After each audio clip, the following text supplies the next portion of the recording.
Halo sahabatku. Selamat datang kembali di channel Cerita Momo, tempat di mana setiap kisah menguji emosi, membangkitkan keberanian, dan menyajikan akhir yang tak terduga.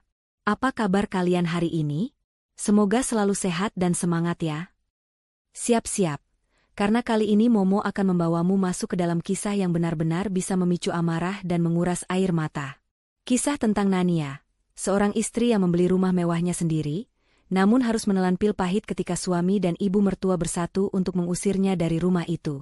Mereka pikir Nania wanita lemah yang bisa diinjak-injak. Tetapi mereka tidak tahu, pembalasan ratu sejati selalu lebih manis dan menyakitkan. Penasaran bagaimana Nania membalikkan keadaan dalam waktu 24 jam? Sebelum kita masuk ke bab 1, malam pembentakan dan pengusiran dari rumah orang lain, Momo minta satu hal dari kalian.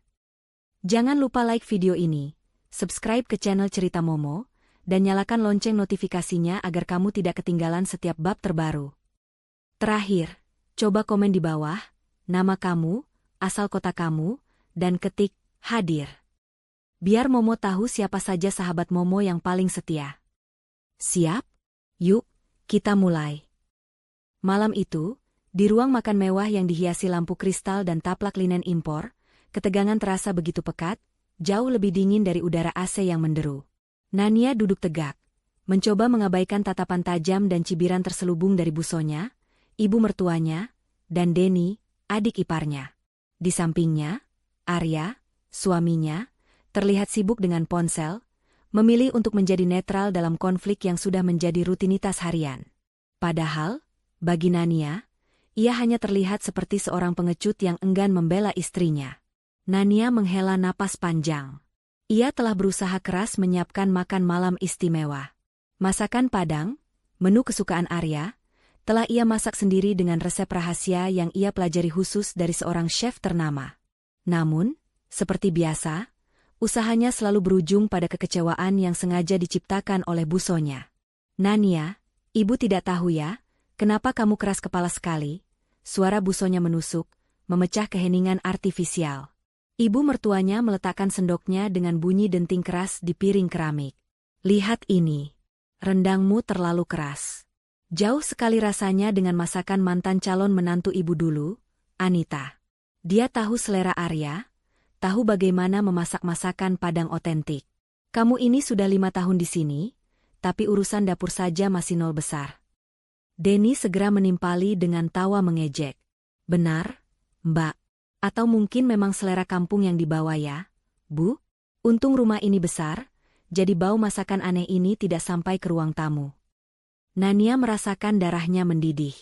Ini bukan lagi soal masakan. Ini adalah serangan pribadi yang merendahkan dirinya, menjelekkan asal-usulnya, dan membandingkannya dengan mantan pacar suaminya, Anita, sebuah nama yang selalu diangkat busonya untuk menyakitinya. Nania telah bersabar selama 5 tahun. 5 tahun ia menahan diri demi menjaga keharmonisan rumah tangga. 5 tahun ia membiarkan dirinya dicaci dan diinjak-injak di rumah yang ia yakini sebagai rumah bersama mereka. Namun, malam itu adalah batasnya. Nania sudah lelah berpura-pura tuli. Ia adalah seorang wanita karir yang sukses di bidang properti. Jauh sebelum ia menikah dengan Arya, Nania sudah memiliki bisnis yang mapan dan penghasilan yang jauh lebih besar. Status dan kekayaan suaminya, bagi Nania, hanyalah bonus. Selama ini, Nania memang menyembunyikan sebagian besar asetnya dan pekerjaannya yang sesungguhnya dari keluarga Arya, karena ia ingin tahu, apakah mereka bisa mencintainya tanpa melihat gelimang hartanya. Ternyata, hasilnya nihil. Nania meletakkan garpunya. Matanya menatap lurus ke arah busonya. Ada kilatan yang belum pernah busonya lihat sebelumnya. Kilatan harga diri yang terluka dan keberanian yang baru ditemukan. Busonya, kata Nania dengan nada dingin, suaranya tenang namun mengandung kekuatan yang mengintimidasi. Saya minta maaf jika rendang yang saya masak tidak sesuai dengan selera ibu. Tapi, saya harus mengatakan, 5 tahun mendengarkan perbandingan tentang masakan, pekerjaan, bahkan cara bernapas saya dengan mantan kekasih Arya, itu sudah lebih dari cukup. Busonya terkejut, begitu juga Arya dan Denny. Mereka terdiam. Mereka tidak menyangka Nania akan berani melawan. Dan soal selera kampung, lanjut Nania, tatapannya beralih ke Denny, Saya rasa tidak ada hubungannya dengan kualitas masakan. Justru yang terlihat kampungan adalah sikap yang selalu membanding-bandingkan dan merendahkan orang lain yang sudah berusaha. Sebaiknya Ibu dan Denny menikmati saja apa yang ada, atau tidak usah makan sama sekali. Ruangan menjadi sunyi. Bu Sonya merasa dihina di depan putranya sendiri. Wajahnya merah padam. Ia menoleh ke Arya, mengharapkan pembelaan. Arya, kamu dengar istrimu bicara? Dia berani melawan ibu di rumah ini. Seru Bu Sonya, nadanya berubah menjadi rengekan manipulatif. Arya, yang sejak tadi hanya diam, kini merasa terdesak. Ia merasa harus memilih antara ibunya dan Nania. Dan seperti biasa, ia memilih yang ia anggap paling aman. Ia memilih ibunya. Ia berdiri dari kursinya. Nania, kamu keterlaluan, bentak Arya. Itu bukan lagi nada bicara suami yang menasihati. Itu adalah bentakan seorang pria yang merasa harga dirinya direndahkan oleh wanita di depan ibunya. Ia memukul meja makan dengan keras. Arya mendekat ke Nania. Matanya menyiratkan kemarahan dan kekecewaan. Kamu tahu kan, ibu tidak suka dibantah. Jangan pernah berani kamu marah, ataupun ribut dengan ibuku di rumah ini. Nania merasakan bentakan itu menusuk telinganya, tetapi yang lebih menyakitkan adalah pengkhianatan di mata suaminya. Pria yang ia cintai, pria yang ia percayai, selalu memilih untuk merendahkan dirinya demi membela egonya dan ego ibunya. Kamu seharusnya bersyukur ibu mau menerima kehadiranmu di sini, lanjut Arya dengan suara keras. Kalau kamu tidak bisa menghormati ibu, lebih baik kamu keluar. Sekarang, pergi dari rumah ini. Ibu benar, kamu hanya membawa masalah dan suasana buruk. Di saat itulah, sebuah kebenaran pahit menghantam Nania. Selama ini, keluarga Arya selalu membuatnya merasa bahwa ia hanyalah tamu tak diundang yang menumpang hidup. Mereka membuat Nania lupa bahwa rumah mewah tempat mereka berdiri, rumah yang menjadi saksi semua penghinaan itu, sejatinya adalah rumah Nania. Sebuah senyum kecil yang sangat tipis dan dingin tersungging di bibir Nania. Senyum yang tidak dilihat Arya, karena ia sedang sibuk meluapkan amarahnya. Senyum yang menandakan bahwa kesabaran Nania telah habis, dan sebuah rencana besar telah dimulai. Baik, Arya, jawab Nania, suaranya kini kembali setenang air di danau, kontras dengan kemarahan Arya yang berapi-api. Saya akan pergi, tepat seperti yang kamu minta. Bu Sonya dan Denny bertukar pandang penuh kemenangan. Bu Sonya tidak bisa menahan kegembiraannya. Syukurlah. Pergi saja. Akhirnya rumah ini kembali tenang tanpa wanita miskin sepertimu. Kamu memang tidak layak berada di sini. Bu Sonya tertawa puas, tawa yang penuh ejekan dan arogansi. Nania tidak menoleh pada Bu Sonya. Ia hanya menatap Arya untuk terakhir kalinya. Di mata Nania, Arya bukan lagi suaminya, melainkan hanya seorang pria asing yang baru saja membuang berlian demi sehelai kain lep. Nania bangkit dari kursinya, berjalan menuju kamarnya tanpa mengucapkan sepatah kata pun. Di dalam kamar, Nania mengeluarkan koper paling kecil. Ia hanya memasukkan beberapa pakaian dan dompetnya. Ia mengambil ponselnya, dan sebelum mengemasi, ia mengambil foto beberapa sertifikat dan dokumen penting yang tersimpan rapi di brankas tersembunyi. Dokumen-dokumen itu adalah bukti tak terbantahkan. Saat Nania kembali ke ruang tamu, Arya dan Bu Sonya masih ada di sana, menonton dengan tatapan meremehkan. Denny bahkan mendekat. Mau lari kemana, Mbak? Kembali saja ke kampungmu sana, cibir Denny, berusaha menyentuh koper Nania. Nania mengibaskan tangan Denny dengan gerakan yang tegas. Saya akan pergi ke tempat di mana saya dihargai. Dan kamu, Denny, kamu akan segera tahu apa arti dari kehormatan dan harga diri. Nania berjalan lurus menuju pintu utama. Ia tidak menoleh ke belakang. Bahkan ketika Bu Sonya meneriakkan kalimat perpisahan yang penuh hinaan. Sana pergi. Jangan pernah kembali. Ini bukan rumahmu. Saat pintu tertutup di belakangnya, Nania berdiri di jalanan sunyi itu untuk beberapa saat. Ia menarik napas dalam-dalam, menghela napas yang membawa serta semua sakit hati dan kekecewaan. Ia mengaktifkan ponselnya. Tanpa menunda sedetik pun, Nania membuka kontak dan menekan nomor Pak Dirga, pengacara kepercayaannya. Pak Dirga, ini Nania, katanya, suaranya profesional dan dingin, seolah sedang berbicara tentang proyek bisnis bernilai miliaran. Semua dokumen yang saya siapkan sudah lengkap. Tolong jalankan rencana A. Saya ingin semuanya dieksekusi besok pagi. Dan, siapkan dokumen gugatan cerai. Di bawah cahaya lampu jalan, senyum yang tadinya tipis kini melebar, menjadi senyum kemenangan dan pembalasan. Ia tidak lagi melihat dirinya sebagai istri yang terbuang, tetapi sebagai seorang pemilik sejati yang baru saja mengambil kembali kendali atas takdirnya. Nania sudah pergi. Mereka pikir Nania kalah. Tapi, mereka tidak tahu, itu adalah awal dari kejatuhan mereka. Nania mematikan telepon setelah berbicara dengan Pak Dirga. Ia kini berdiri di luar gerbang rumah mewah itu, tetapi ia tidak merasa kehilangan, melainkan merasakan sebuah kebebasan yang telah lama terenggut. Air mata sudah kering, yang tersisa hanyalah tekad baja. Keputusan untuk bertindak telah menghilangkan beban 5 tahun kepura-puraan. Dengan langkah mantap, Nania memesan taksi online menuju kediaman sahabatnya, Ria. Sementara itu, di dalam rumah, suasana masih diliputi euforia kemenangan palsu. Bu Sonya bersandar di sofa beludru, menyesap teh mahal, wajahnya berseri-seri.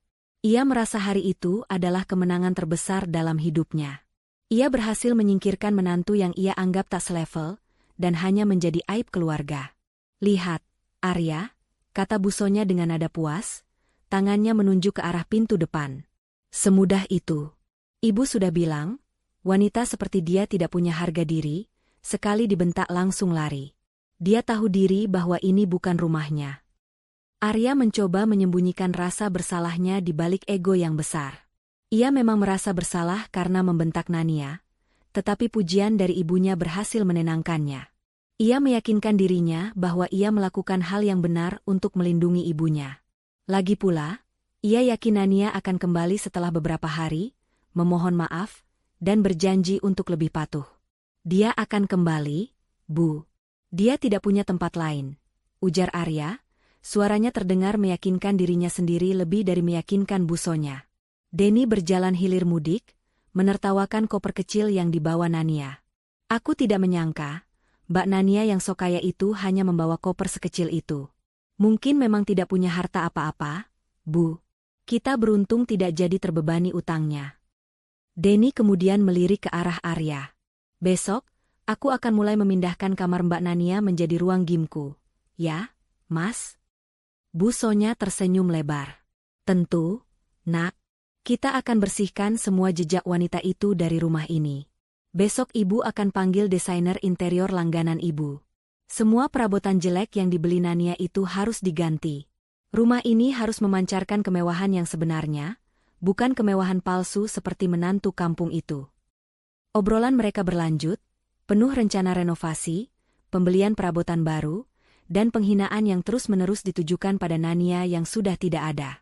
Mereka tertawa, bersulang dengan teh mereka, merayakan pengusiran Nania sebagai sebuah pencapaian. Mereka menikmati ilusi bahwa mereka adalah pemilik sah dan berkuasa di rumah mewah itu. Sementara itu, Nania tiba di rumah Ria, sahabatnya, yang langsung menyambutnya dengan pelukan hangat. Ria sudah tahu semua kisah yang terjadi. Ria adalah satu-satunya orang yang tahu rahasia besar Nania, termasuk identitasnya sebagai pemilik perusahaan properti sukses dan fakta bahwa Nania lah yang membeli rumah mewah itu secara tunai, beberapa bulan sebelum menikah dengan Arya. Di kamar Ria, Nania mengeluarkan ponselnya dan menunjukkan foto-foto sertifikat serta bukti transfer dana pembelian rumah. Ria menatap tak percaya. "Astaga, Nania. Jadi selama ini kamu membiarkan mereka menghinamu di rumah yang kamu beli sendiri?" tanya Ria, tercengang. "Aku hanya ingin melihat seberapa jauh cinta Arya padaku, Ria. Aku ingin tahu apakah dia bisa menghargaiku sebagai istri, bukan sebagai penghasil uang atau pajangan," jawab Nania lirih. Ternyata, ego dan kelemahan di hadapan ibunya jauh lebih besar daripada cintanya. Nania kemudian menceritakan detail pembicaraannya dengan Pak Dirga. Nania tidak hanya ingin bercerai, ia ingin memberikan pelajaran yang sangat menyakitkan. Ia ingin merobek mahkota palsu yang dipakai Bu Sonya dan Arya, serta meruntuhkan ilusi kepemilikan mereka. Pak Dirga sedang menyiapkan semuanya. Besok pagi, tepat saat mereka sedang menikmati kemenangan mereka, badai akan datang, kata Nania, matanya menyala dengan tekad. Aku tidak hanya akan menarik diri dari rumah itu, Ria. Aku akan menarik seluruh rumah itu dari mereka. Ria tersenyum. Ia bangga pada ketegasan sahabatnya. Itu baru Nania yang aku kenal. Kamu ratu sejati, Nia. Sudah saatnya kamu mengambil kembali tahtamu. Sepanjang malam itu, Nania dan Ria tidak tidur. Mereka menyusun strategi dan memprediksi reaksi Arya dan Busonya. Nania tahu bahwa begitu kebenaran terungkap, Busonya akan histeris, dan Arya akan panik dan mencoba memohon. Nania menyiapkan hatinya untuk menghadapi semua itu. Ia memutus semua akses komunikasi dengan Arya. Keesokan paginya, di rumah mewah itu, Arya terlambat bangun. Busonya dan Denny sudah ada di ruang makan, merencanakan jadwal kunjungan desainer interior. Mereka bahkan sudah memindahkan beberapa barang Nania ke gudang belakang. Coba bayangkan, Denny, jika sofa yang dibeli Nania itu diganti dengan sofa kulit Itali yang ibu inginkan, pasti rumah ini terlihat semakin mahal, kata Busonya, menikmati kopi paginya. Tidak akan ada lagi bau masakan aneh. Kita akan mengadakan pesta dan mengundang semua relasi Arya untuk menunjukkan bahwa ibu yang berkuasa di sini. Saat mereka sedang menikmati obrolan penuh kesombongan itu, ponsel Arya berdering. Itu adalah nomor kantornya. Arya mengangkatnya dengan malas. Ia pikir itu hanya laporan harian. Namun, ekspresi wajahnya tiba-tiba berubah. Matanya membulat, nadanya yang tadinya sombong kini dipenuhi kepanikan. Apa maksudmu? Tarik dana? Dana apa? Jangan main-main, teriak Arya ke telepon. Busonya dan Denny menatapnya penuh tanya. Setelah mematikan telepon, Arya tampak benar-benar terguncang. Bu, ada apa ini? Perusahaan properti yang Arya kelola, yang menjadi sumber sebagian besar modal kita, baru saja membatalkan perjanjian investasi besar. Mereka bilang, penjamin utama kita menarik diri, kata Arya, suaranya bergetar. Busonya bingung. Penjamin utama? Siapa? Bukankah penjamin itu sudah lama dan sangat solid? Ya, Bu. Tapi mereka bilang penjamin itu ternyata adalah sebuah perusahaan di bawah naungan PT Mahkota Properti, dan seluruh dananya ditarik tiba-tiba. Penarikan ini akan membuat arus kas perusahaan Arya kacau balau, bahkan bisa dibilang bangkrut. Busonya terkejut. Mahkota Properti? Perusahaan apa itu? Kita tidak pernah dengar. Dan kenapa tiba-tiba bisa membatalkan? Arya menggeleng, bingung dan takut. Ia mencoba menelepon penjamin itu, tetapi tidak ada jawaban. Suasana ceria yang mereka rasakan tadi malam lenyap. Mereka tidak tahu bahwa ini hanyalah gerimis pertama sebelum badai hebat. Nania, melalui Pak Dirga, baru saja memberikan sentuhan awal dari pembalasannya, sedikit mengganggu stabilitas keuangan Arya untuk membuat mereka panik sebelum pukulan yang sebenarnya datang. Mereka masih berkutat dengan masalah finansial ini, mencoba mencari solusi, ketika bel pintu berbunyi. Siapa yang datang sepagi ini? Tanya Busonya kesal. Ia merasa terganggu. Pasti si Nania. Sudah dibilang jangan kembali, kenapa masih berani datang? Arya mencoba melihat dari jendela, tetapi pandangannya terhalang oleh pagar tinggi. Denny berjalan menuju pintu dengan sikap angkuh, siap mengusir Nania untuk kedua kalinya. Denny membuka pintu. Di hadapannya, berdiri seorang pria berjas mahal dengan wajah serius, didampingi dua petugas keamanan berseragam. Itu adalah Pak Dirga, pengacara kepercayaan Nania. Saya mencari saudara Arya dan Ibu Sonya, kata Pak Dirga, suaranya datar dan berwibawa. Anda siapa? Tanya Denny, merasa terintimidasi oleh penampilan Pak Dirga. Saya Pak Dirga, dan saya datang mewakili klien saya. Nania, jawab pengacara itu, membuat Busonya dan Arya yang menguping dari belakang langsung terkesiap. Busonya maju, mencoba bersikap angkuh. Mau apa kamu datang kemari? Kami tidak punya urusan dengan wanita itu lagi. Sudah saya bilang, sana pergi. Ini bukan rumahmu. Dan kamu, pengacara, jangan coba-coba mengancam kami di rumah kami sendiri. Pak Dirga tersenyum tipis. Senyum yang sama dinginnya dengan yang diperlihatkan Nania malam sebelumnya. Ia mengeluarkan sebuah amplop tebal. Tolong sampaikan pada mereka berdua, kata Pak Dirga kepada Denny, tanpa mempedulikan teriakan Busonya, bahwa kedatangan saya pagi ini adalah untuk menyerahkan surat peringatan resmi dan pemberitahuan eksekusi aset. Sesuai dengan dokumen ini, klien saya, Nania, meminta Saudara Arya, Ibu Sonya, dan Saudara Denny untuk segera mengosongkan rumah ini dalam waktu 24 jam. Bu Sonya dan Arya terdiam, lidah mereka keluh. Kata-kata Bu Sonya tadi malam, "Sana pergi.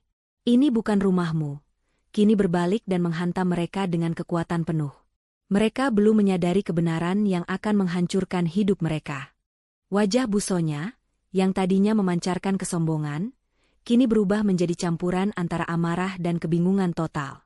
Arya tampak pucat, kakinya terasa lemas di ambang pintu.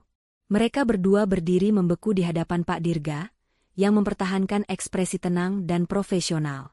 Denny, yang paling cepat pulih dari keterkejutan, langsung menyambar amplop tebal dari tangan Pak Dirga. "Apa-apaan ini? Pemberitahuan eksekusi aset? Omong kosong macam apa ini?" Denny membentak sambil merobek segel amplop itu. "Tolong baca dengan cermat, Saudara Denny," ujar Pak Dirga tanpa terpengaruh. "Semua tertera jelas di sana. Saya hanya melaksanakan tugas sebagai perwakilan hukum klien saya." Bu Sonya merampas dokumen itu dari tangan Denny. Matanya menyapu teks legal yang rumit dengan panik. Ia mencari nama Arya sebagai pemilik, tetapi yang ia temukan berulang kali adalah satu nama, Nania. Di bagian bawah, tertera nama perusahaan pengembang properti besar sebagai penjual dan Nania sebagai pembeli tunggal. Terdapat stempel dan tanda tangan notaris yang sah. Bu Sonya merasa dunianya runtuh. Ini pasti palsu. Tipuan. Rumah ini dibeli oleh Arya. Uang Arya yang membelinya. Teriak Bu Sonya, suaranya melengking tinggi, memantul di dinding foyer mewah yang sebentar lagi bukan miliknya. Arya akhirnya tersadar dari keterkejutannya. Ia mendekat, tangannya gemetar saat melihat sertifikat hak milik yang jelas-jelas mencantumkan nama Nania sebagai pemilik tunggal. Pikiran Arya kalut. Ia mulai mengingat-ingat. Saat mereka akan membeli rumah ini 5 tahun lalu, Arya memang sibuk dengan proyek besar perusahaannya. Nania saat itu bersikeras bahwa ia ingin berpartisipasi dalam pembelian rumah impian mereka. Nania mengatakan, ia ingin menggunakan sebagian kecil dari dana warisan orang tuanya. Arya, yang menganggap uang Nania tidak seberapa dibandingkan asetnya, setuju. Arya merasa ia sudah terlalu sibuk dan meminta Nania mengurus semua administrasi, termasuk urusan bank dan notaris. Ia hanya menandatangani dokumen-dokumen penting yang disodorkan padanya tanpa pernah membaca isinya secara detail, karena ia terlalu percaya diri dan terlalu sibuk. Saat itu, Nania memang tidak berbohong. Ia mengatakan, sebagian kecil dana warisan, tetapi yang tidak Arya tahu adalah bahwa Nania saat itu sudah menjadi pemilik dan pendiri utama PT Mahkota Properti, perusahaan properti yang baru saja menarik investasi besar dari perusahaan Arya, seperti yang ia dengar di telepon tadi. Dana warisan yang dimaksud Nania adalah dana investasi dari perusahaan besarnya yang ia pinjamkan kepada dirinya sendiri. Nania dengan cerdik menggunakan kekuasaan dan jaringannya di bidang properti untuk menyelesaikan semua transaksi, mencantumkan namanya sebagai pemilik tunggal, sementara Arya hanya menjadi penjamin pinjaman hipotetik di atas aset yang bukan miliknya. Arya baru menyadari, ia telah ditipu oleh kepercayaan dirinya sendiri dan kecerdasan Nania yang selama ini ia remehkan. "Nania, dia melakukannya," bisik Arya, menyadari betapa bodohnya ia selama ini. "Dia sengaja melakukannya. Dia sengaja membuatku menandatangani dokumen tanpa melihat." "Trik yang cerdas," potong Pak Dirga, wajahnya tanpa emosi. "Klien saya, Nania, memang seorang arsitek properti yang sangat detail dan teliti. Sejak awal, ia ingin memastikan properti yang ia beli dengan kerja kerasnya tidak akan pernah disalahgunakan. Jadi, ia mendaftarkan kepemilikan mutlak atas namanya sendiri." Bu Sonya jatuh terduduk di lantai marmer, air matanya mulai mengalir, bukan air mata kesedihan, melainkan air mata kemarahan dan rasa malu yang luar biasa. Semua penghinaan yang ia lontarkan tentang wanita miskin dan menantu kampung kini berbalik menjadi bumerang yang menghancurkan. Ia tertawa puas ketika mengusir Nania, tetapi kini ia sendiri yang diusir dari istana yang ternyata bukan miliknya. "Mustahil. Ibu tidak percaya. Kami akan gugat kamu. Kami akan panggil pengacara kami."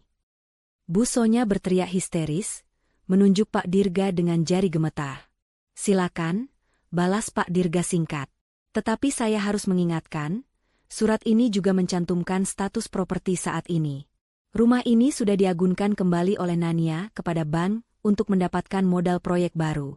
Jika kalian menolak keluar dalam 24 jam, maka bank akan berhak melakukan eksekusi paksa. Dan, sesuai perjanjian pranikah yang juga sudah ditandatangani oleh saudara Arya, semua aset yang didapatkan sebelum pernikahan, termasuk rumah ini, adalah milik pribadi Nania. Gugatan kalian tidak akan punya dasar kuat. Arya merasa lemas. Perjanjian pranikah itu. Nania memang pernah meminta Arya menandatanganinya, beralasan itu hanya formalitas untuk melindungi bisnis kecil-kecilan Nania. Arya, dengan arogansi khasnya, menandatanganinya tanpa membaca, menganggap aset Nania tak layak dipertimbangkan. Sementara kekacauan terjadi di rumah itu, Nania sedang duduk santai di teras rumah Ria, menikmati teh hangat dan matahari pagi yang cerah. Ria sedang sibuk membaca pesan singkat yang masuk dari Pak Dirga. Nia, Pak Dirga bilang Bu Sonya sudah hampir pingsan dan Arya terlihat seperti mayat hidup. Lapor Ria sambil tersenyum geli.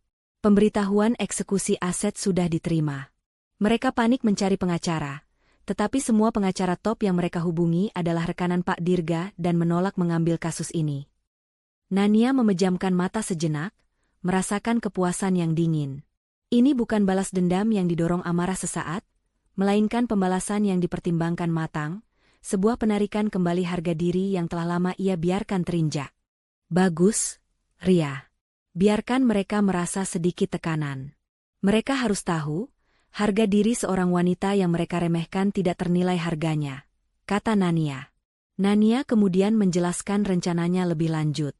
Ia tidak ingin menghancurkan total Arya, setidaknya tidak secara langsung. Ia ingin Arya dan Bu Sonya merenungkan kesalahan mereka, merasakan pahitnya hidup tanpa kenyamanan yang selama ini mereka anggap remeh. Aku akan membiarkan mereka keluar dengan tangan kosong. Rumah itu harus dikosongkan secara total. Pak Dirga akan mengurus penyitaan semua perabotan mewah yang terbukti dibeli atas nama perusahaan Nania, atau menggunakan dana Nania. Hanya barang-barang pribadi mereka yang boleh dibawa, jelas Nania. Aku ingin Bu Sonya dan Arya merasakan bagaimana rasanya memulai dari nol, seperti yang selalu mereka tuduhkan padaku. Ria menatap Nania dengan kagum. Kamu sungguh cerdas, Nia. Mengubah properti itu menjadi alat pembalasan yang sah di mata hukum. Kamu benar-benar ratu di istana sejati. Nania menghela napas. Tahta ini didapatkan dengan harga yang mahal, Ria. Harga dari kepercayaan yang hancur. Dan aku tidak akan membiarkan tahta ini direbut lagi. Nania kemudian meminta Ria untuk menemaninya ke kantor Pak Dirga. Ia perlu meninjau kembali surat gugatan cerai. Nania tidak ingin Arya mendapatkan satupun harta Gonogini. Mengingat pernikahan mereka baru berjalan 5 tahun dan hampir semua aset besar didapatkan Nania sebelum atau dengan dana pribadinya, termasuk rumah mewah itu, gugatan cerai Nania memiliki dasar hukum yang sangat kuat untuk menuntut perpisahan tanpa pembagian harta, kecuali barang-barang pribadi Arya yang minim. Nania memutuskan bahwa ia harus menghadapi Arya dan Bu Sonya lagi, tetapi kali ini, bukan sebagai istri yang tertekan, melainkan sebagai pemilik sah yang berdaulat, didampingi pengacaranya. Pertemuan itu harus terjadi sebelum batas waktu 24 jam habis, untuk memberikan dampak psikologis yang maksimal. Besok pagi, Ria. Kita akan ke sana. Kita akan saksikan bagaimana mahkota palsu mereka terlepas, kata Nania, matanya memancarkan ketenangan seorang jenderal yang siap memenangkan pertempuran terakhirnya. Di saat yang sama, di rumah mewah itu, Arya sedang mencoba menenangkan ibunya yang histeris dan panik. Ia menelepon Denny, yang sedang mencari pengacara lain. Tidak ada yang mau membantu mereka. Kehancuran finansial dan psikologis sudah mulai merayapi keluarga itu. Semua berawal dari satu bentakan yang diucapkan Arya di malam yang penuh kesombongan. Mereka baru menyadari, wanita yang mereka usir dengan tawa puas itu, bukanlah wanita miskin yang mereka bayangkan, melainkan sosok yang memegang kendali penuh atas nasib mereka. Pagi menyambut di rumah mewah yang sebentar lagi akan menjadi saksi kehancuran sebuah keluarga yang dibangun di atas kebohongan dan kesombongan. Matahari bersinar cerah, tetapi tidak mampu menembus awan gelap keputusasaan yang menyelimuti hati Bu Sonya, Arya, dan Denny. Mereka bertiga tidak tidur semalaman. Mereka menghabiskan malam itu dengan panik membaca setiap lembar dokumen yang ditinggalkan oleh Pak Dirga. Setiap kalimat hukum terasa seperti palu godam yang menghantam ego dan ilusi kekayaan mereka. Bu Sonya kini duduk di kursi ruang makan, bukan dengan sikap anggun seorang nyonya rumah, melainkan dengan postur rapuh seorang wanita tua yang baru saja kehilangan segalanya. Wajahnya yang biasa dipoles riasan mahal kini tampak kusut dan pucat. Ia terus meratapi nasibnya, menyalahkan Nania atas kebohongan yang menurutnya kejam. Ia tidak mau mengakui bahwa keserakahannya sendiri, serta perlakuan buruknya, adalah pemicu utama dari semua ini. Bagaimana bisa, Arya? Bagaimana bisa wanita itu berbohong begitu licik? Bu Sonya menangis terseduh-seduh. Dia membuat kita menandatangani surat-surat bodoh itu. Dia menipu kita. Ibu tidak mau keluar dari rumah ini. Ini adalah rumah yang Arya janjikan untuk ibu. Arya, yang biasanya mudah terpengaruh oleh tangisan ibunya, kini terlihat lebih fokus pada kehancurannya sendiri. Ia berjalan mondar-mandir, rambutnya acak-acakan. Bukan hanya rumah yang hilang, tetapi juga reputasinya.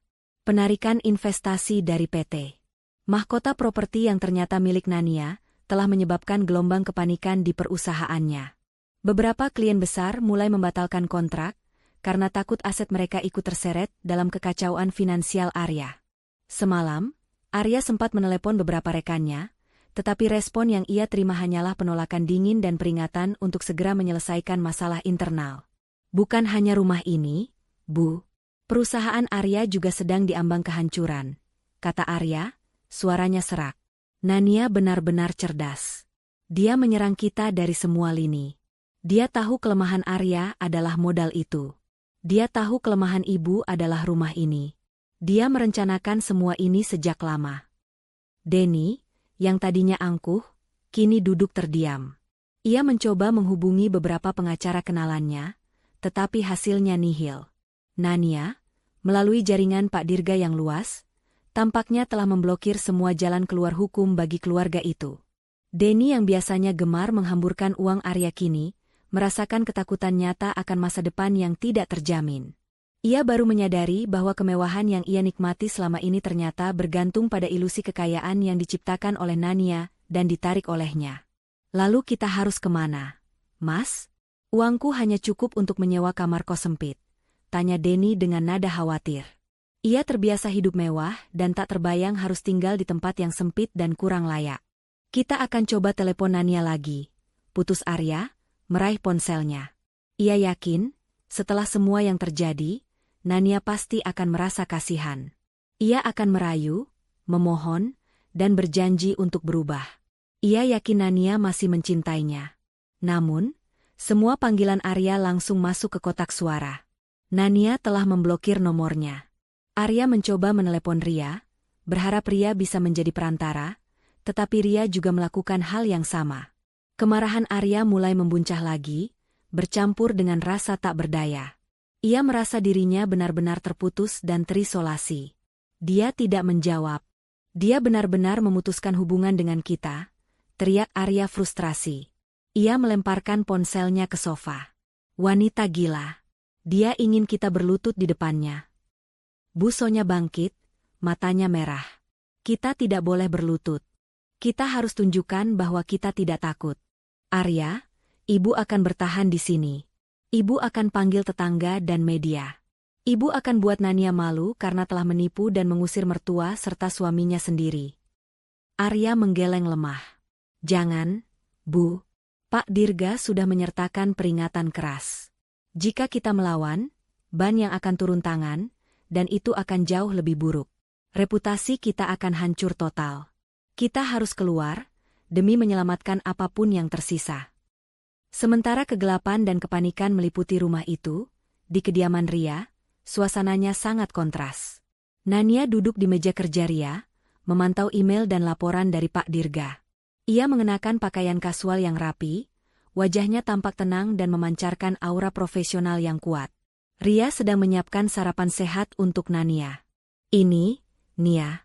Sarapan ratu yang sedang menyiapkan eksekusi, canda Ria sambil meletakkan sepiring oatmeal buah di depan Nania. Nania tersenyum tipis. Terima kasih, Ria. Aku butuh energi. Hari ini adalah hari besar. Bukan hari balas dendam, tetapi hari penegakan keadilan dan harga diri.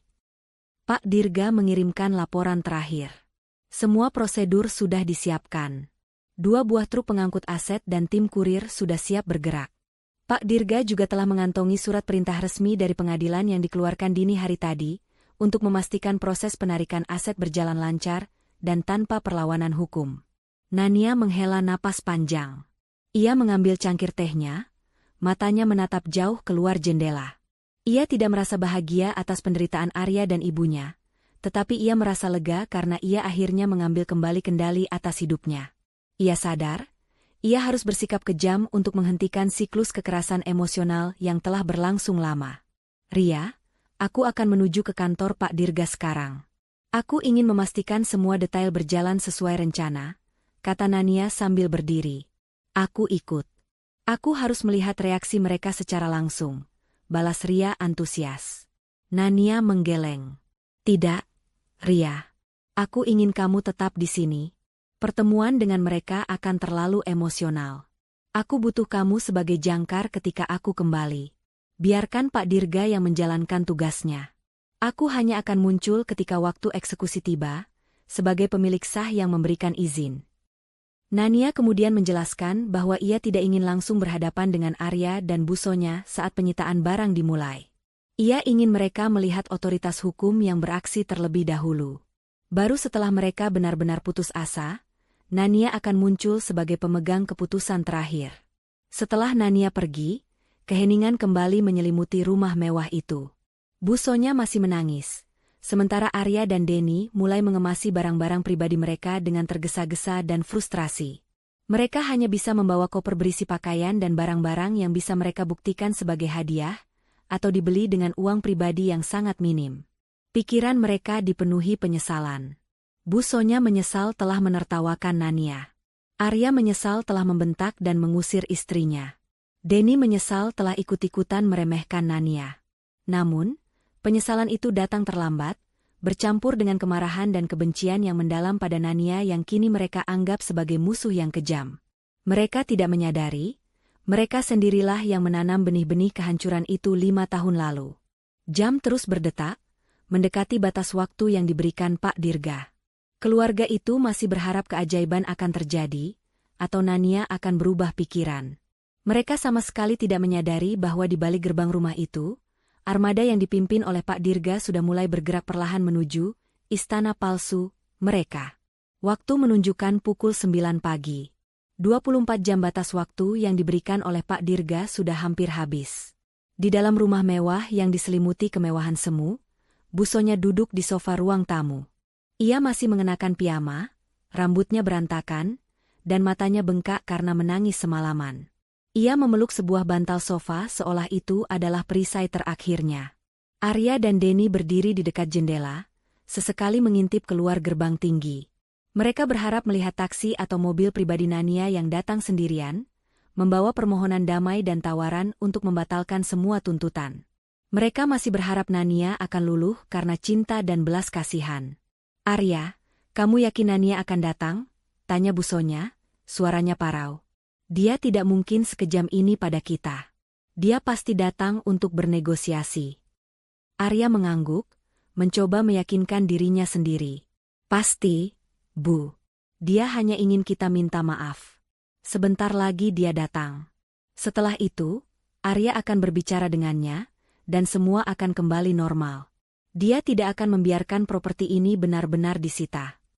Namun, yang datang bukanlah Nania sendirian yang memohon, melainkan iring-iringan kendaraan yang membawa kabar buruk. Sebuah mobil sedan mewah hitam melaju perlahan, diikuti oleh 2 truk besar yang mencolok dan sebuah mobil patroli kepolisian. Iring-iringan itu berhenti tepat di depan gerbang utama rumah mereka. Jantung Arya langsung mencelos. Ia mengenali sedan hitam itu. Itu adalah mobil yang dikendarai Pak Dirga, pengacara Nania.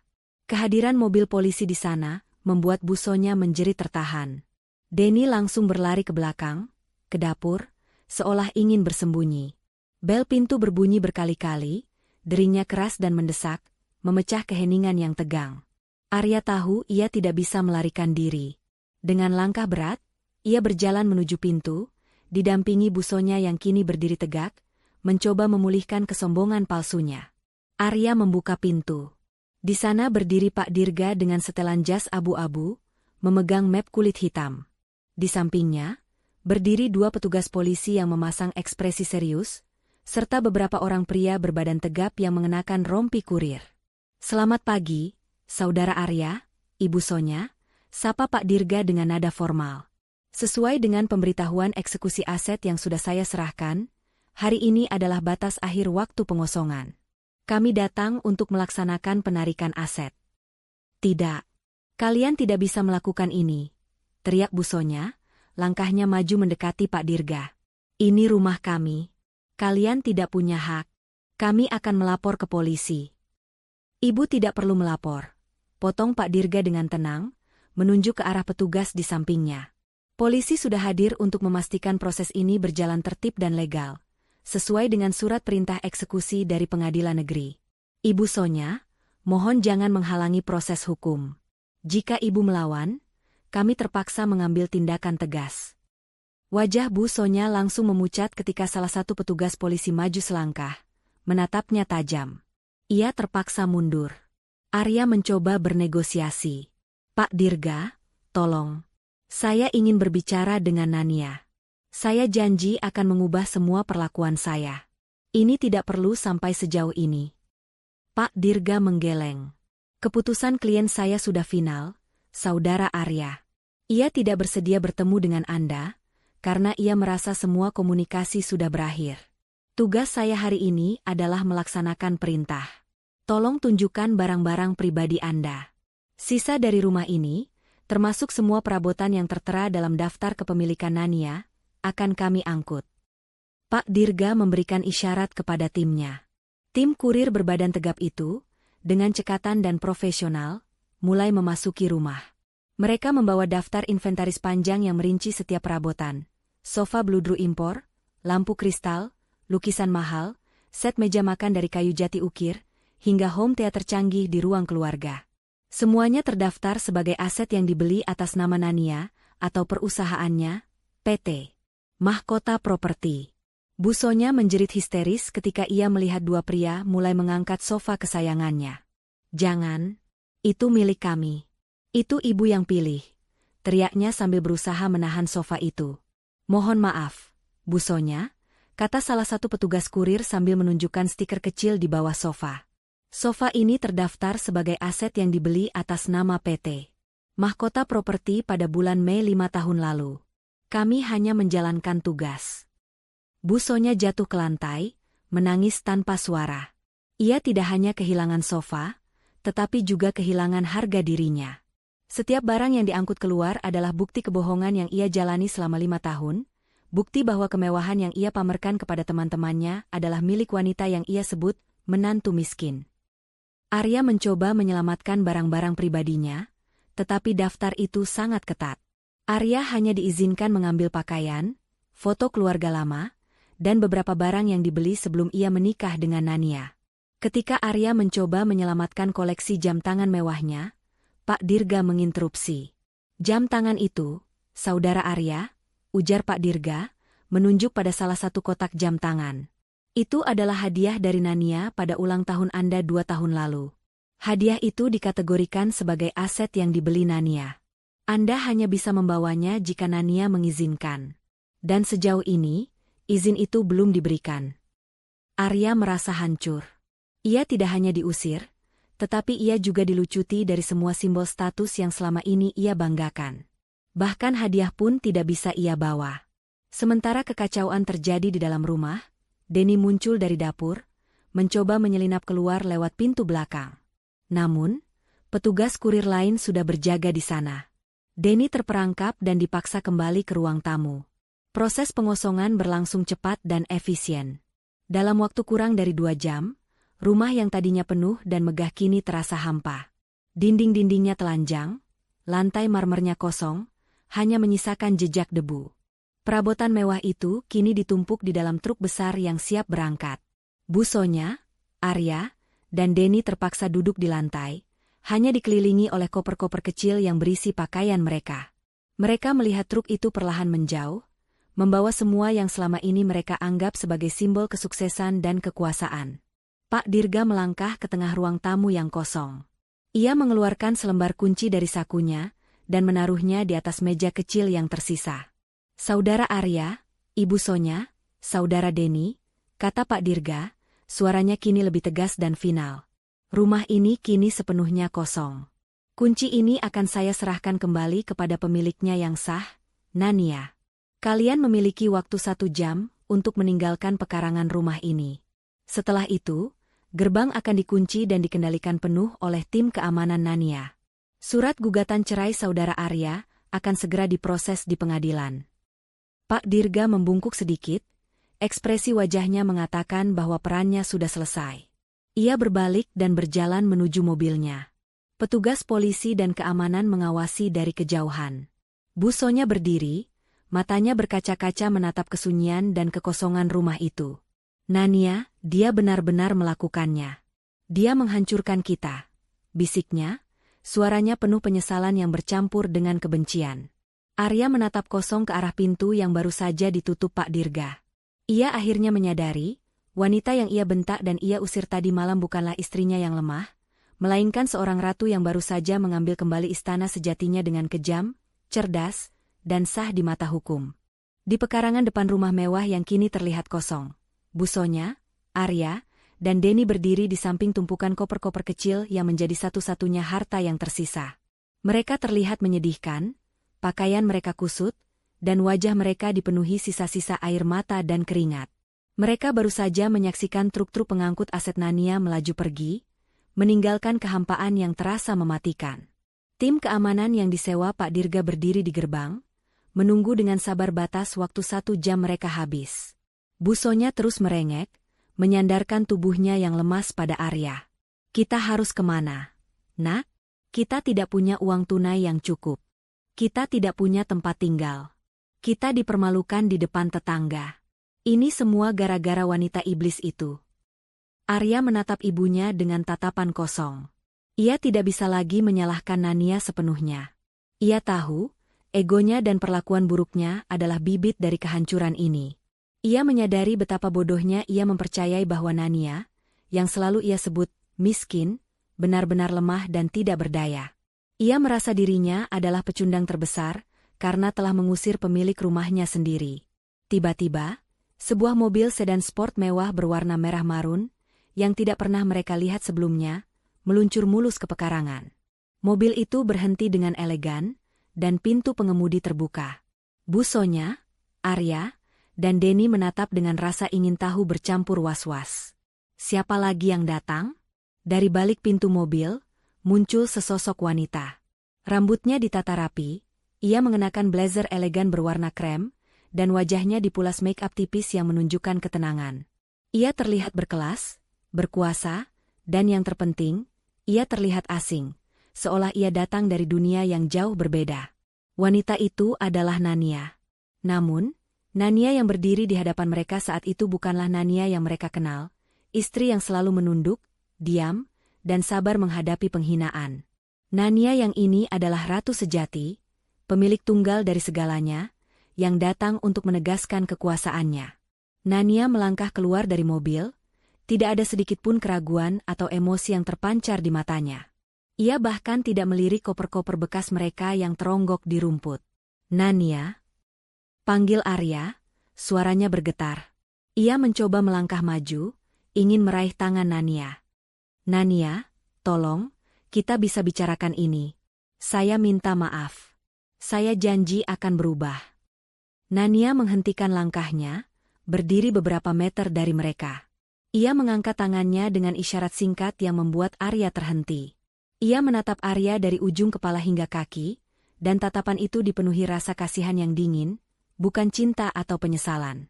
"Sudah terlambat, Arya," kata Nania, suaranya pelan namun terdengar jelas dan penuh otoritas. "Pembicaraan kita sudah selesai. Batas waktu untuk pengosongan sudah habis."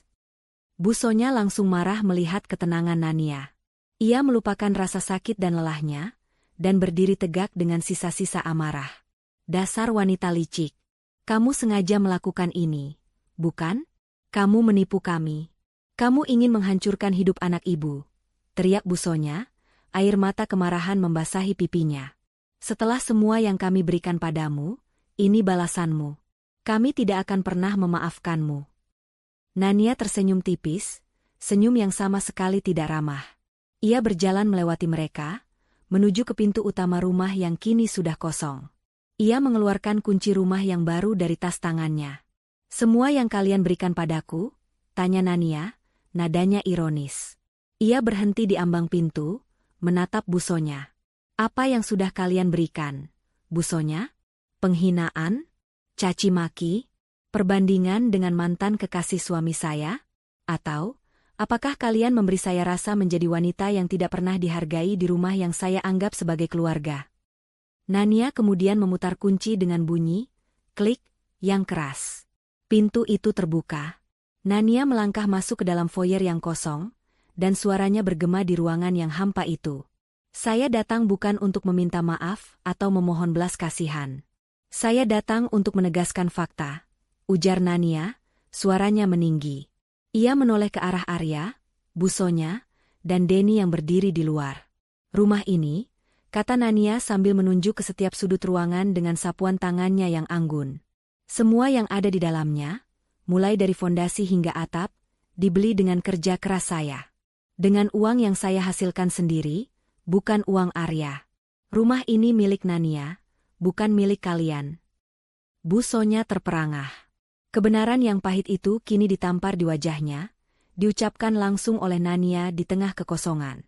Saya berikan rumah ini kepada kalian sebagai hadiah pernikahan, sebagai tempat yang seharusnya menjadi surga bagi keluarga kami. Tetapi kalian mengubahnya menjadi neraka bagi saya.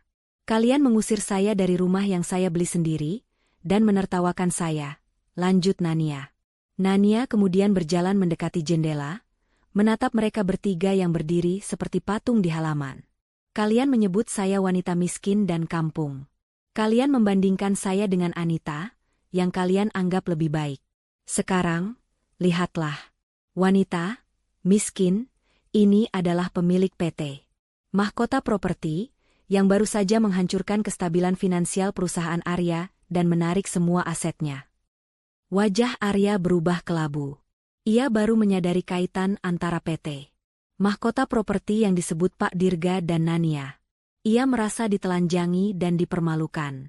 Semua kemewahan yang selama ini ia banggakan hanyalah ilusi yang diciptakan Nania. Saya sudah cukup bersabar. Saya sudah cukup dihina. Saya memberikan kesempatan kepada kalian untuk menghargai saya sebagai istri dan sebagai manusia. Tetapi kalian memilih untuk menginjak saya, kata Nania.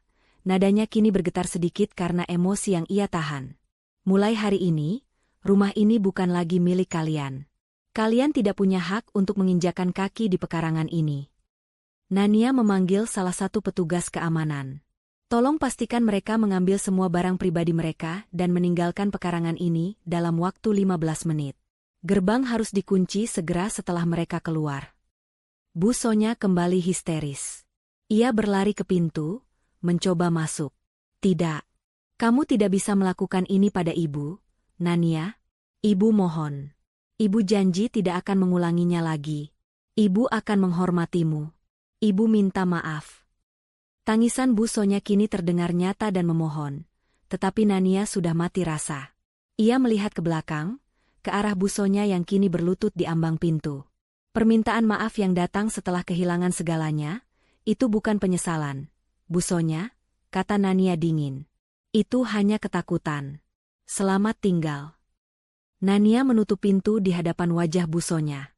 Bunyi, cekrek, dari kunci yang berputar terasa seperti bunyi penutupan bab kehidupan Arya, Busonya, dan Denny. Di balik pintu, Busonya menjerit-jerit, memukul-mukul pintu dengan tangannya. Arya menarik ibunya menjauh, air matanya menetes, bukan karena kasihan pada ibunya, melainkan karena malu dan kesadaran akan masa depan yang suram. Mereka bertiga akhirnya menyeret koper-koper mereka keluar dari gerbang. Gerbang itu tertutup di belakang mereka dengan bunyi yang berat, di bawah pengawasan ketat tim keamanan. Mereka ditinggalkan di jalanan, tanpa tempat tujuan, tanpa harta, dan tanpa harga diri, diusir dari istana yang ternyata bukan milik mereka. Nania berdiri di tengah ruang tamu yang kosong, menghirup udara baru yang terasa damai. Ia tersenyum lega. Babak hidupnya yang penuh kepalsuan telah berakhir. Ia telah mengambil kembali mahkotanya. Setelah gerbang rumah mewah itu tertutup rapat di hadapan mereka, Busonya, Arya, dan Denny merasakan dinginnya aspal jalanan menghantam realitas mereka. Mereka tidak hanya kehilangan tempat tinggal, mereka kehilangan martabat dan ilusi kekuasaan yang selama ini mereka pelihara. Mereka terpaksa menyeret koper-koper mereka menjauh dari lingkungan elit itu, berusaha menghindari tatapan ingin tahu dari tetangga yang mungkin menyaksikan aib keluarga mereka. Arya, yang selama ini terbiasa mengendarai mobil mewah, kini harus menumpang taksi online bersama ibu dan adiknya, berdesakan dengan koper-koper. Tujuannya adalah sebuah apartemen kecil yang dulunya dibeli Denny sebagai investasi sampingan, tetapi selama ini disewakan. Apartemen itu kini kosong, tetapi kondisinya jauh dari kemewahan yang mereka nikmati. Sesampainya di sana, kekecewaan Busonya mencapai puncaknya. Apartemen 2 kamar itu terasa sempit dan berdebu. Dapur kecilnya hanya dilengkapi perabotan seadanya. Tidak ada kolam renang, tidak ada pelayan, dan yang paling menyakitkan bagi Busonya, tidak ada ruang untuk pamer. "Ini tempat apa, Arya?" tanya Busonya dengan nada jijik, menatap dinding yang dicat kusam. "Ibu tidak bisa tinggal di tempat kumuh seperti ini. Bagaimana jika teman-teman arisan ibu tahu?" Arya hanya bisa menghela napas. "Kita tidak punya pilihan lain, Bu. Semua rekening kita sedang dibekukan karena masalah perusahaan. Semua kartu kredit Arya sudah mencapai batas limit. Inilah satu-satunya aset yang tersisa yang tidak bisa disentuh Nania." Denny segera mengunci diri di salah satu kamar. Ia mulai panik karena menyadari bahwa gaya hidup mewahnya yang bergantung pada Arya telah berakhir. Ia mencoba menghubungi teman-temannya untuk meminjam uang, tetapi kabar tentang kejatuhan finansial Arya sudah menyebar. Teleponnya dijawab dengan alasan yang dibuat-buat atau langsung dimatikan. Di malam hari, suasana di apartemen itu sangat mencekam. Busonya menolak makan. Ia terus menyalahkan Nania dan menangisi kemewahan yang hilang. Arya mencoba menenangkan ibunya, tetapi ia sendiri sedang berjuang menghadapi kenyataan pahit. Perusahaannya kini berada di ujung tanduk kebangkrutan. Ia mencoba menelepon Pak Dirga, tetapi teleponnya hanya dijawab oleh sekretaris yang dingin, yang menyampaikan bahwa semua komunikasi harus melalui jalur hukum.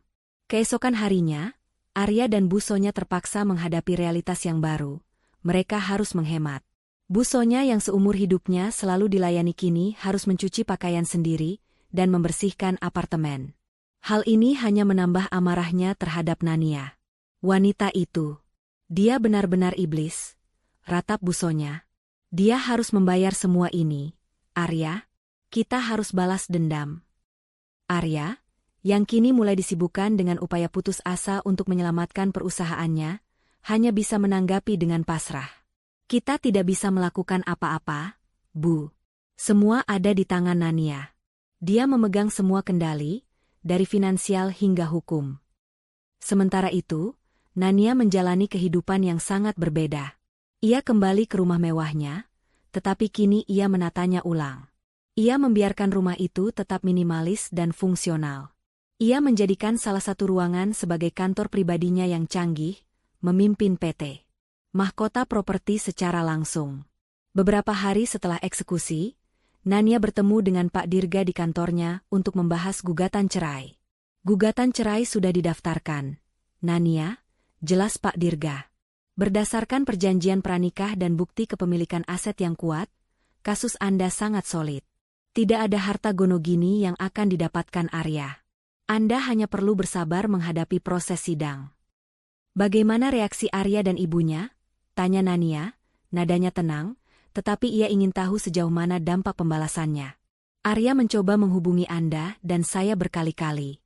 Busonya mengirimkan pesan-pesan bernada ancaman dan permohonan yang saling bertolak belakang melalui email lama Anda. "Mereka putus asa," jawab Pak Dirga. "Secara hukum, mereka tidak berdaya. Mereka sedang fokus mengurus kebangkrutan perusahaan Arya. Nania, Anda sudah menang." Nania mengangguk. Kemenangan ini bukan untuk euforia, Pak Dirga. Kemenangan ini adalah untuk mengembalikan harga diri. Saya ingin ini selesai dengan cepat. Saya ingin menutup bab ini. Pak Dirga kemudian mengajukan tawaran mediasi terakhir. Saya akan mencoba mengirimkan pesan mediasi. Mediasi ini bukan tentang harta, tetapi tentang pengakuan kesalahan. Jika Arya dan ibunya bersedia membuat pengakuan tertulis dan meminta maaf secara tulus di hadapan saksi, Ria, maka proses perceraian bisa dipercepat, dan Anda bisa memberikan sedikit keringanan, mungkin berupa pembagian aset yang jauh lebih kecil, sekadar untuk memulai hidup baru. Nania berpikir sejenak. Ia sadar, uang bukan lagi masalah. Yang ia butuhkan adalah pengakuan atas penderitaannya. Setuju. Kirimkan pesan mediasi itu, Pak Dirga. Saya ingin pengakuan tulus, bukan karena keterpaksaan. Jika mereka menolak, biarkan proses hukum berjalan, dan mereka akan kehilangan segalanya, termasuk sisa-sisa reputasi mereka. Kembali ke apartemen sempit itu, Arya menerima surat dari pengadilan mengenai gugatan cerai Nania dan tawaran mediasi. Awalnya, ia marah besar. Ia merasa Nania terlalu kejam. Tidak akan. Arya tidak akan memohon padanya. Lebih baik Arya bangkrut daripada harus berlutut. Seru Arya di hadapan Busonya. Namun, Busonya, yang kini merasakan betul pahitnya hidup miskin, mulai melunak. Ia merindukan kenyamanan. Ia merindukan pelayan. Ia merindukan rumah mewahnya. Arya, kita tidak bisa begini terus, kata Busonya dengan suara lemah. Kita sudah kehilangan segalanya. Jika pengakuan ini bisa mempercepat perceraian, dan kamu bisa mendapatkan sedikit modal untuk memulai kembali, kita harus melakukannya. Kita harus menelan harga diri kita. Kita sudah kalah telak. Denny, yang sudah sebulan tidak mendapatkan uang jajan, juga ikut mendesak. Iya, Mas. Ibu benar. Kita hadapi saja dia. Kita pura-pura tulus, yang penting kita bisa bangkit lagi. Melihat ibu dan adiknya sudah menyerah, ego Arya akhirnya runtuh. Ia sadar bahwa ia telah membawa kehancuran bagi keluarganya. Demi menyelamatkan sisa-sisa martabat dan masa depan mereka, ia harus mengikuti permainan Nania. Arya menelepon Pak Dirga, menyetujui pertemuan mediasi dan permintaan Nania. Nania telah mendapatkan yang ia inginkan, penyerahan total. Pertemuan mediasi dijadwalkan di sebuah kafe netral, dengan Ria sebagai satu-satunya saksi yang diizinkan hadir oleh Nania. Arya dan Busonya akhirnya akan menghadapi Nania, bukan di ruang pengadilan, tetapi dalam pertemuan yang akan menguji kejujuran dan ketulusan penyesalan mereka. Pertemuan mediasi itu diadakan di sebuah kafe minimalis yang tenang, jauh dari hiruk-pikuk kota. Nania tiba lebih dulu, didampingi Ria.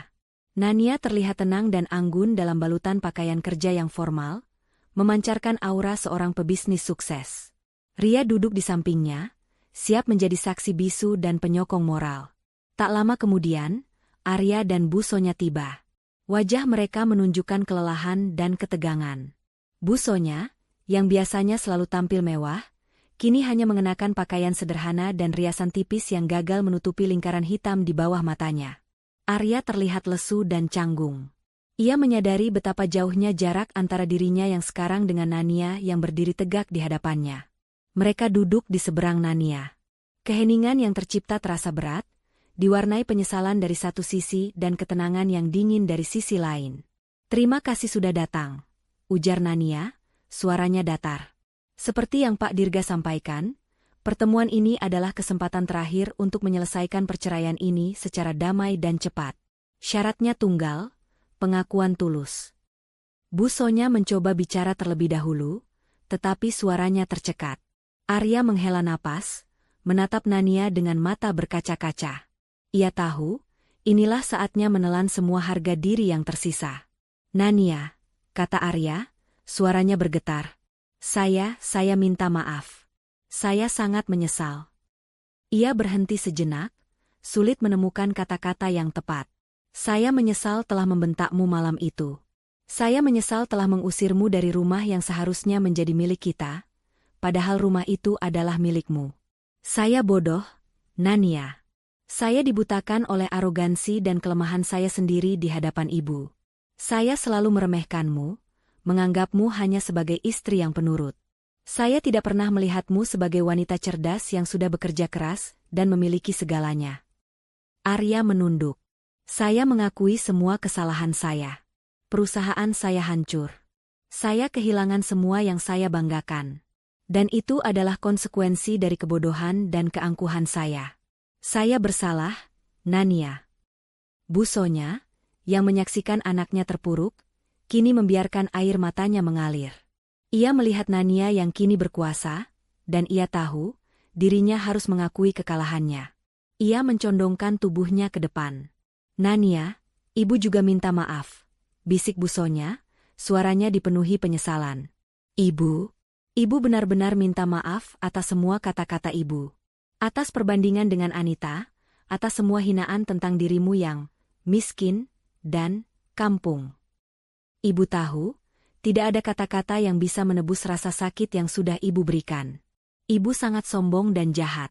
Ibu menyesal, Nania. Ibu merindukan kenyamanan, tapi yang lebih ibu rindukan adalah kedamaian yang hilang karena kejahatan ibu sendiri. Busonya terisak.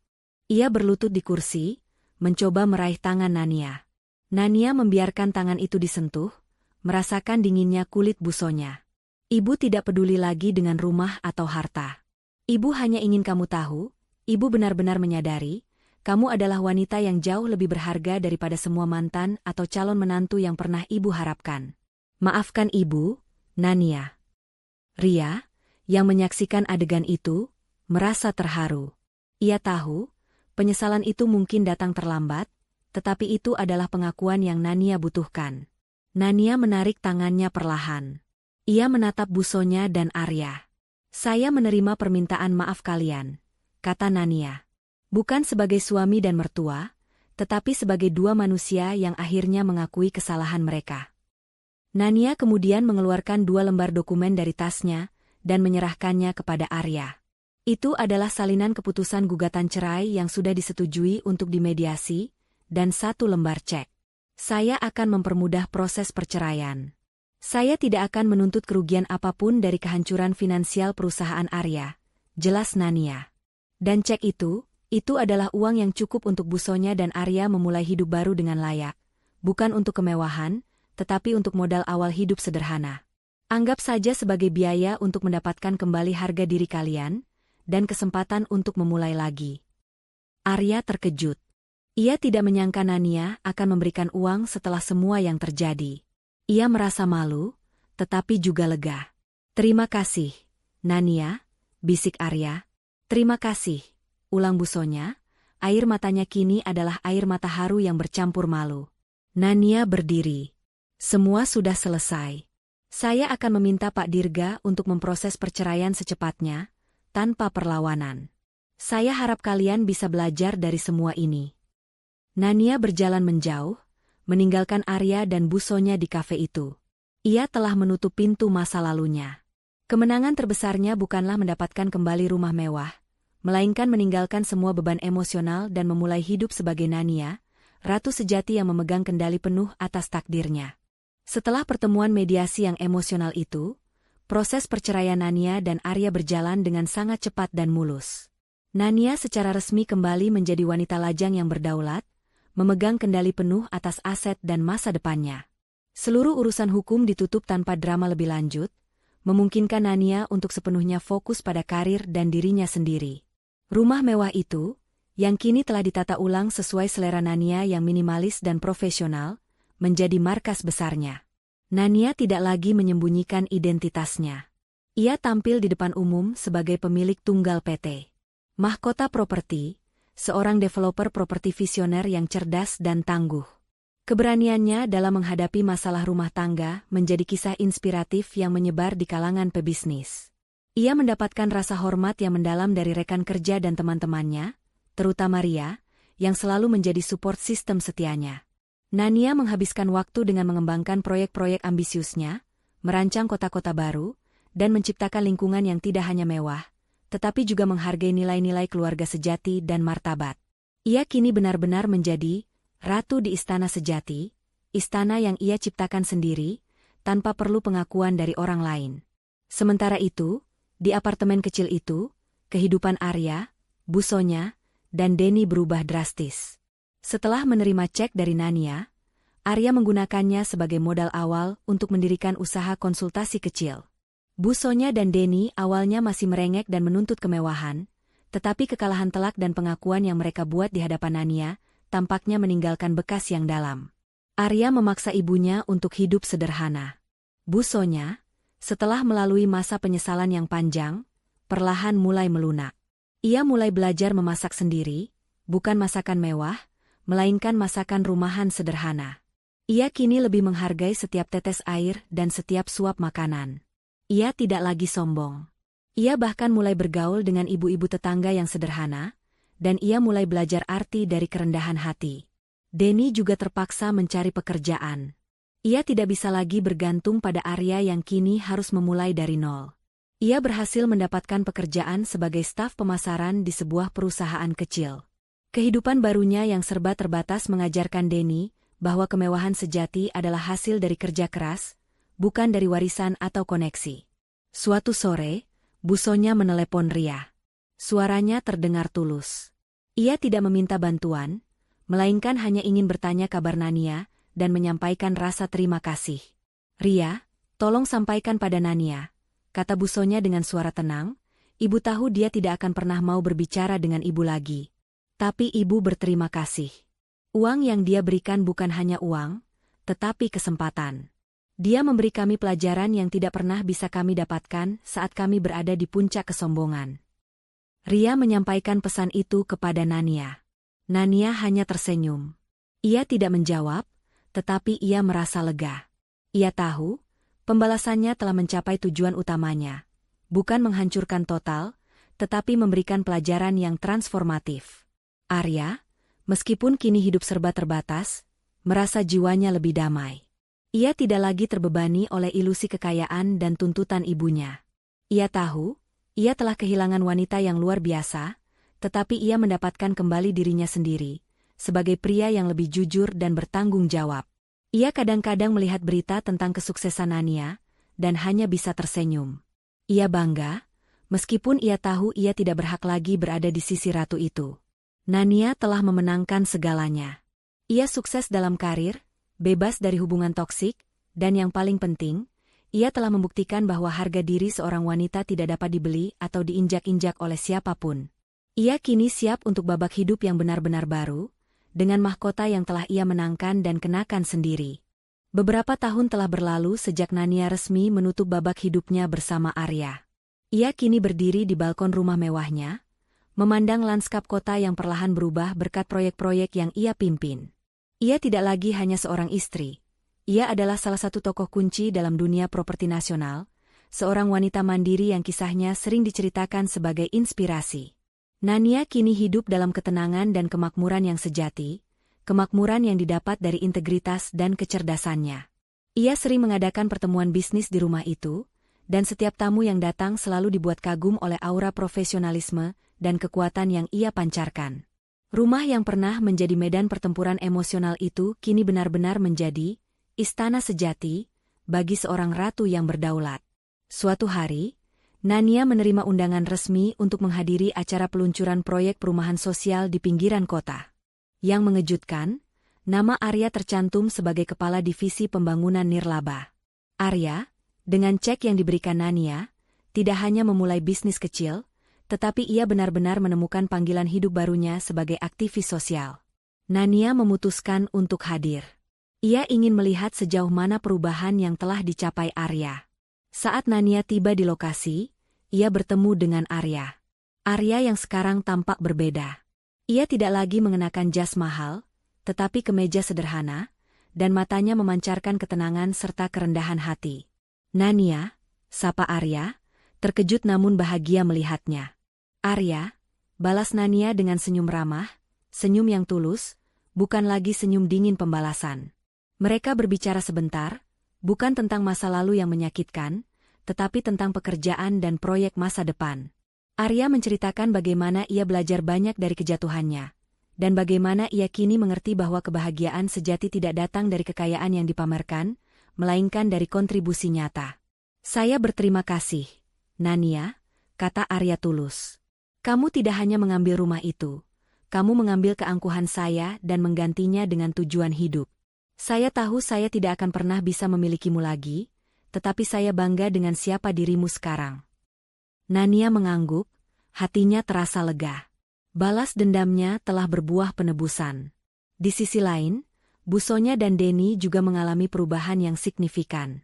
Bu Sonya, melalui sambungan telepon singkat dengan Ria, menyampaikan bahwa ia kini aktif di kegiatan sosial gereja, membantu menyiapkan makanan bagi kaum duafa. Ia telah meninggalkan semua perhiasan dan arisan elitnya, menemukan kedamaian dalam kesederhanaan. Nania kembali ke istana sejatinya. Ia tidak mencari cinta yang baru, ia menikmati keutuhan dirinya sendiri. Ia memilih untuk membangun hidup yang penuh makna, dikelilingi oleh orang-orang yang tulus menghargainya, termasuk sahabat setianya, Ria. Ia telah membuktikan bahwa wanita yang diusir dengan hinaan itu adalah wanita yang memegang kunci kekuasaan dan kebahagiaan dirinya sendiri. Arya, Bu Sonya, dan Denny akhirnya menyadari bahwa mahkota sejati bukan berada di perhiasan atau properti mewah, melainkan di dalam hati yang bersih dan penuh harga diri. Mereka kehilangan segalanya, tetapi mendapatkan kembali esensi kemanusiaan mereka.